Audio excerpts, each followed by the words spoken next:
बिस्मिल्लाहिर्रहमानिर्रहीम। अस्सलाम वालेकुम। इन्फॉर्मेशन ज़ोन उर्दू में खुश आमदीद। मुश्किलात, बेरोज़गारी और घरेलू झगड़ों से तंग आकर स्टेज अदाकार आज़म राही उर्फ भोला ने ख़ुदकुशी कर ली। तफसीलात के मुताबिक मुगलपुरे का रिहायशी स्टेज अदाकार कोरोना की तीसरी लहर की वजह से स्टेज शोज़ बंद होने पर ख़राब माली हालात के बाइस परेशान था।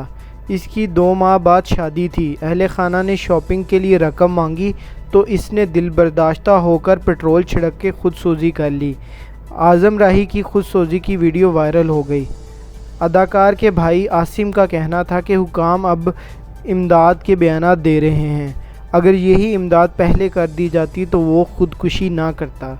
स्टेज फनकारों ने अपने साथी की खुदसोज़ी के इक़्तिदाम पर इंतहाई दुख और गम का इजहार किया।